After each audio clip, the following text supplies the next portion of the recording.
मरने के बाद स्वर्ग के द्वार पर 4 व्यक्ति खड़े थे। इन 4 व्यक्तियों में पहला राजा था, दूसरा बिजनेसमैन, तीसरा पंडित और चौथा एक आम आदमी था। किसी को भी यह पता नहीं था कि कौन स्वर्ग के अंदर प्रवेश कर पाएगा और कौन वहीं से वापस लौटा दिया जाएगा। सब स्वर्ग का दरवाज़ा खुलने की राह देख रहे थे और आपस में बातें कर रहे थे। जैसे कि राजा को मरने से पहले से ही आदत थी, उसने अपनी बात सबसे पहले बताई। राजा ने कहा, मैं बहुत प्रख्यात राजा हूँ। मैंने धरती पर अपना बहुत नाम कमाया है, इसलिए पूरी संभावना है कि स्वर्ग मैं ही जाऊँगा। फिर व्यापारी ने अपनी बात सामने रखी। वह बोला, मैंने धरती पर खूब धन कमाया है और उस धन से मैंने सैकड़ों लोगों की मदद की है, इसलिए मैं ही स्वर्ग का हकदार हूँ।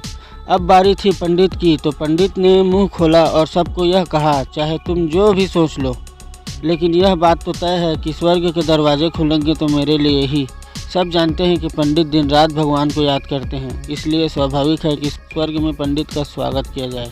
जब सब ने अपना अपना पक्ष रख दिया, तब सबकी नज़र उस मजदूर पर थी, जो चुपचाप अपनी नज़रें नीचे झुकाए बिना कुछ बोले वहीं खड़ा रहा। स्वर्ग का दरवाज़ा खुला और वहां पर एक देवदूत आकर खड़ा हो गया। देवदूत के हाथों में एक पुस्तक थी, जिसमें इन सभी के कर्मों के बारे में लिखा हुआ था। देवदूत ने सबसे पहले राजा को अपने पास बुलाया और उसको पूछा, तुम बताओ, तुमने अपने जीवन में क्या क्या अच्छे कर्म किए हैं। मैं उन्हें इस पुस्तक में देखकर फैसला करूंगा कि तुम्हें अंदर आने देना है या नहीं।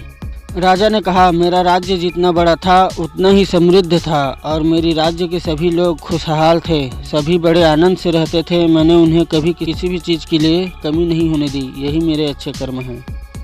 देवदूत ने अपनी पुस्तक में देखा और देखने के बाद राजा से कहा, तुम सच बोलते हो। तुमने अपने राज्य की प्रजा को बहुत सुखी रखा था, लेकिन तुमने अपने राज्य की सीमा बढ़ाने के लिए जितने युद्ध किए थे, उन युद्ध की वजह से हजारों सैनिकों ने अपनी जान गंवा दी थी। उन हजारों सैनिकों के परिवार का दुख का कारण तुम बने थे, इसलिए तुम स्वर्ग में नहीं आ सकते। अब बारी थी व्यापारी की। व्यापारी से जब देवदूत ने पूछा कि तुम्हारे अच्छे कर्म क्या हैं, तब व्यापारी ने उससे कहा, मैंने सैकड़ों लोगों को खाना खिलाया है, कई आश्रमों में दान किया है, कई निराश्रित लोगों के लिए घर बनाकर दिया है। ये मेरे अच्छे कर्म हैं। देवदूत ने फिर से अपनी पुस्तक में ध्यान से देखा और देखने के बाद व्यापारी से कहा, तुम्हारा कहना भी ठीक है कि तुमने बहुत दान धर्म किया है, लेकिन यह दान धर्म तुमने जिन पैसों से किया है, उन पैसों को कमाने के लिए तुमने न जाने कितने झूठ बोले हैं, कितनी हेराफेरियाँ की है और कितनी मिलावटें की हैं, इसलिए तुम भी स्वर्ग में नहीं आ सकते।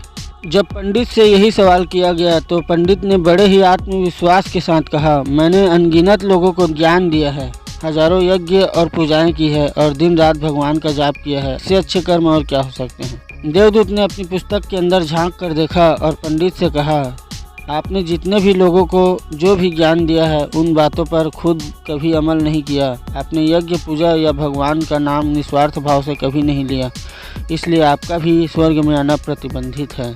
मजदूर यह सब देखकर हैरान था। वह अब तक जिन्हें महान समझता आ रहा था, उनकी व्याख्या स्वर्ग के दरवाजे पर आकर बदल गई थी। धरती पर जिन कर्मों को अच्छा समझा जाता है, उनका यहाँ पर कोई मूल्य नहीं था।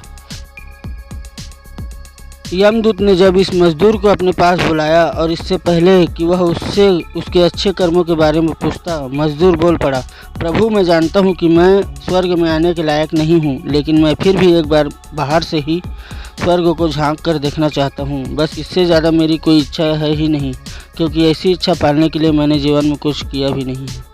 मैं पूरा दिन मेहनत करता और जो भी पैसे कमाता उन्हें अपने परिवार के पालन पोषण में खर्च कर देता, इसलिए दान धर्म के लिए कुछ बचता ही नहीं। लोगों की भला मैं क्या सेवा करता, क्योंकि काम के बाद जो थोड़ा सा समय मिलता उनको अपने ही बूढ़े माँ बाप की सेवा में बिता देता। और यह सब करने के बाद मैं कभी कभी मंदिर भी चला जाता और भगवान से जैसा भी मुझे दिया है उस जीवन के लिए धन्यवाद कहता। देवदूत ने अपनी पुस्तक में बड़े ध्यान से देखा और थोड़ी देर देखते ही रहा। फिर उसने मजदूर से पूछा कि तुम याद करके बताओ, तुमने कभी कोई अच्छा काम किया होगा। मजदूर ने थोड़ी देर सोचने के बाद बोला, हाँ, मुझे थोड़ा थोड़ा याद है। एक बार मैं बहुत भूखा था और मैं खाना ही खाने बैठा था कि एक बहुत ही कमज़ोर कुत्ता जो ठीक से चल भी नहीं पा रहा था, वह मेरे पास आ गया और मेरे खाने को देखने लगा। तब मैंने अपनी रोटी उसे खिला दी थी और उस दिन मैं खुद भूखा सोया था।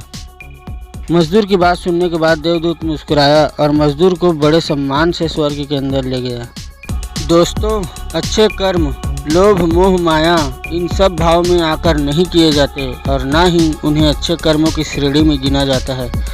निस्वार्थ भाव से किया गया एक ही अच्छा कर्म आपके जीवन के सारे पाप धोने की शक्ति रखता है। इसलिए जब भी मौका मिले निस्वार्थ भाव से और अच्छे मन से अच्छे कर्म किया करें।